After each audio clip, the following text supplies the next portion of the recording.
there, Cindy Dole, and this is Home Wizards. Good afternoon, our hour two as we are broadcasting live from the Go Green Expo at the LA Convention Center.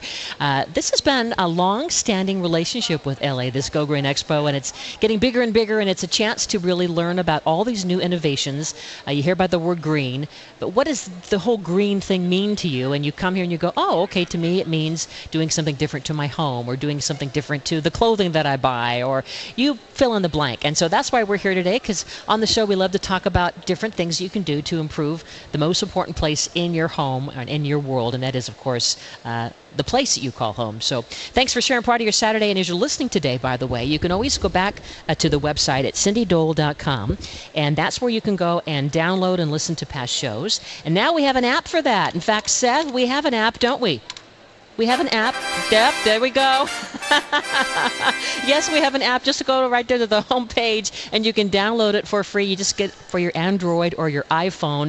You download one of these barcode things, and then you wave your phone in front of my website, and then you'll have all the shows with you. So if you miss one, you can take it along as you go, and you're traveling out and about, and you want to catch up on gardening or design or going green, it's all there. So the whole idea of this Go Green Expo has been really a fun experience so far today. It goes on today and tomorrow, by the way. And I've learned that if you bring your old laptop or your old cell phone or your LCD screen or whatever, they will give you free admission.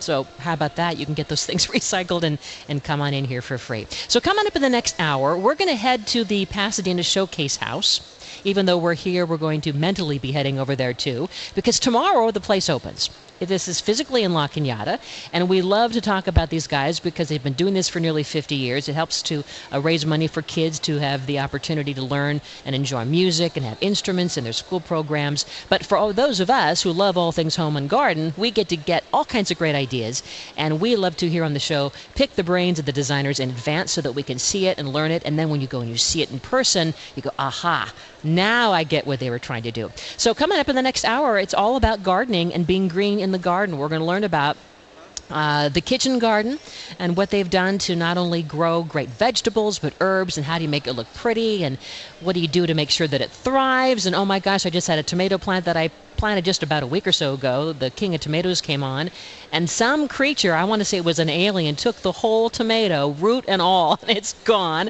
So we'll learn a little bit about the kitchen garden. We're also going to talk about how do you have a sustainable garden. That's something that's a real highlight that overlooks the swimming pool of the Showcase House. And how do you create this space that you wouldn't even think of on your own? But now when you hear from this designer, we're going to get smarter on that. And then a cottage garden. How do you turn something that looks like this beautiful English cottage into a place and a garden space that doesn't need or waste a lot of water? So you can listen to all that right here. Remember, go to the website at cindydole.com, and you can listen to more of those later on as well. So let's head now first to this one particular garden. It happens to be a tea garden, and it's at the Pasadena Showcase House, and it's all about saving water and saving energy in the garden.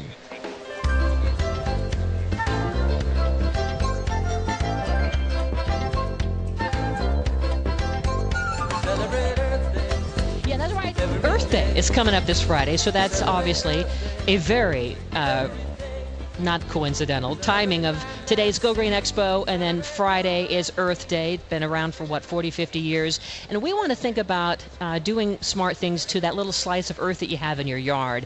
And it's kind of a mission for my next guest, Cassy Aoyagi. She's a landscape designer with a group called Form LA Inc., and she's been doing this for years, she and her husband, and it always looks so pretty, and it comes up with all these different materials that you go, I didn't even think of that. So Cassy, thanks for being here today.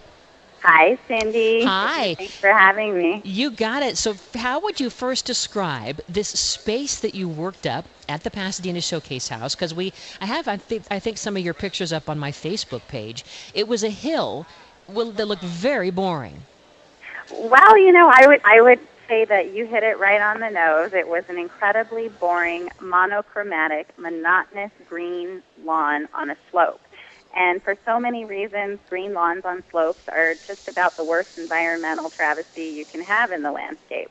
So we basically came in and decided to show people what you can do with that vast area other than lawn.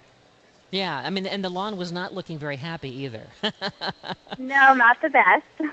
Yeah, and so what I love about this project, this is going to help a lot of us on many levels. Many of us want to get rid of the lawn. Many of us have a hill that we don't know what the heck to do with. And then when you hear the word sustainable, but yet also be kind of whimsical, I mean, you kind of hit all of those touch points in your project. Yeah, we had a great time. As you mentioned, it's a tea garden, and it's inspired by Alice in Wonderland. So we have these fabulous homemade mushrooms that we took from reclaimed stumps from trees, and then we put this moss over them, and so they're like 5 feet in diameter with, 3-foot height mushroom stems. But what makes the space sustainable is a number of things that we did. Number one, we've terraced the slope somewhat to minimize the runoff. And runoff is one of the most important things you want to try to limit when you're thinking about sustainability. We've also picked a lot of low water plant material and California natives, and in any design that we do, we're at least 50% California native plants in the plant palette. Mm-hmm. We've also used low volume irrigation, some of which is subsurface drip irrigation. And when you take sort of all of these pieces and you put them together, you can actually come away with a huge reduction in your overall carbon footprint when you're talking about landscaping. Mm-hmm. It sounds like you know what you're talking about, Cassie. Yeah, I've been doing it for a while. I love how it just kind of rolls off the tongue with you. And I love, too, when you look at this space, your tea garden space, that does definitely have this very fun and playful spirit to it, with this little winding path that kind of takes you in and makes you want to end up at that focal point, which is a really cute seating area. And to me, the takeaway for this are these, are not mirrors, but windows that are perched in the soil. So talk about that. I mean, that isn't even a plant. I mean, that completely is another kind of a hardscape decorative thing to make your space feel cozy and cute. Yeah, I'm going to back up just a little bit because I want to talk about the paving that leads up to the windows. Sure. You described the path and the patio. That's a composition of a crushed granite gravel, which is also permeable, which means that the water flows through it. And within that gravel scheme, we have sort of this pseudo checkerboard pattern of stones. So it's like a bouquet canyon stone with gravel, but instead of sort of a traditionally laid natural paving, we've done it to kind of echo the queen, if you will, in Alice in Wonderland. And then that leads you down to these fabulous windows. And one of our favorite things to do is to make people feel like they're in an outdoor room. And so one of the reasons we have the windows is to make you feel like you're actually sitting in a room while you're outside. And then we've tricked you with the windows, and we put them at sort of different levels and made you feel like they're floating, which is sort of part of this whimsy and trick your brain type of design that we've put in place. But the windows are fabulous, and they really, really make the space, and people don't quite realize what they're looking at until they get right up close to them. And I've talked to a couple designers in the past few weeks who have done similar things with these windows, and I think it's brilliant because, again, it's to the whole idea of sustainability. Find an old window at a garage sale and somehow put it in your garden, whether you're going to put it in the soil, and how do you have this perched in that soil? It looks like it's sitting in some kind of a metal stand. Yeah, we customized that. Kirk, Handy Kirk, my husband, he went ahead and he customized these rebar bases, and so they're very sturdy, but you can actually see them kind of swaying somewhat in the wind. So I'd say they're very earthquake safe. Oh. Very cool. Well, I love the idea of also the illusion of the windows. You can see through the window because here you are in this tea garden. You're on a hill, kind of a terraced hill now, and you're overlooking down below is the swimming pool that was just remodeled with a pool house and then more of the grounds. So it's a great place. I can see, the homeowners wanting to sit there at the end of the day or even in the morning having a cup of coffee or tea. It just sounds like a great place just to hang. It's a fabulous spot, and it's all under this amazing oak tree that was native to the site. So back to the whole sustainability topic, we're also landscaping around a sensitive oak tree. So that's something to really keep in mind whenever you're working around oak. Okay. Well, Cassie, if we could keep you around for a little bit longer, we're going to talk about planting in a sustainable way, going native. And by the way, Cassie is not only a great landscape designer, but she's tied to the Theodore Payne Foundation, and we're going to hear a little more about some of the neat things you can learn and discover through that great group and organization in terms of saving water in your garden. And remember, by the way, email me to win your VIP tickets to tour next Saturday, where we're broadcasting from the Showcase House. Just go to cindydole.com. We're live at the Go Green Expo. We're back after this. Everything's warmer there, so you write him a letter and say, I'd like to build the world a home and furnish it with love, grow apple trees and honeybees and snow white turtle doves. Oh, it's all good. Cindy Dole here. Home Wizards broadcasting on the road. We're at the Go Green Expo. And hopefully, if you're in the area or even not in the area, you'll come by and get smarter on ways to save energy and save money and just do the right thing with your home. So thanks for sharing part of your Saturday. We're at the South Hall, by the way, at the LA Convention Center. And it goes on tomorrow, too, if you aren't able to go today. It's a fun thing to do, and there's always all kinds of great innovations, about 200 different vendors. And thanks to our friends at Energy Upgrade California and Roto-Rooter for making this broadcast possible. And we're learning about everything from the inside but also the outside, because, you know, water is frequently wasted in the garden, but not if Cassy Aoyagi has anything to do with it. She is a great landscape designer who really was doing the sustainable thing before it was chic. She and her husband with Form LA Landscaping. So thanks for sharing part of your Saturday. I know you've been busy working at the Showcase House, Cassie. Yeah, it's been nonstop, but we're finally ready, and it's starting tomorrow. I know the doors open tomorrow for this tour. It goes on for a month, and it's always very fun to see how the gardens take shape. So yours is the tea garden, which is right outside the side of the house overlooking the swimming pool. And one of the great things about it is that you have used materials, all native plants for the most part. Not all native. It's a little bit more difficult at the Showcase House because things have to look, you know, almost instantaneous. So we have to be a little bit more flexible with our plant material, but at least 50% native. And describe for people, in case someone doesn't know what a native plant is. What is native? Well, we consider a native plant that's basically from California, and that's what we're talking about when we're talking about native, plant material that's indigenous to California. And that, yeah, but if it's indigenous to California, though, it can really come from all over the world, can't it? It can be. There are a lot of plants that are native that might come from the Rockies and in the whole northwestern United States, the southwestern United States, and most of those, you'll see repeats of plants from California that extend beyond California. Yeah, like Mediterranean sometimes, or what, Australia, New Zealand? Well, those are Mediterranean climates that are similar to California, but they wouldn't necessarily be native to the Pacific Northwest or the whole Northwest United States. So if someone wanted to, after they look at your tea garden, go native in their garden, how do you start? Well, you had mentioned the Theodore Payne Foundation, and I would say that the Theodore Payne Foundation's mission is to promote and educate about California natives. So that is one of the best resources in Los Angeles to learn about natives, take plants, see natives in person, see how they grow. That is one great start, and most people who come to Theodore Payne Foundation for the very first time are, I would say, addicted after. Yeah. It's such a wealth of knowledge. And when you go there, there's also a little plant store, so you can buy some seeds or plants that all different kinds of drought-tolerant lawns I've found there that are just different kind of grasses, that are just eye-opening.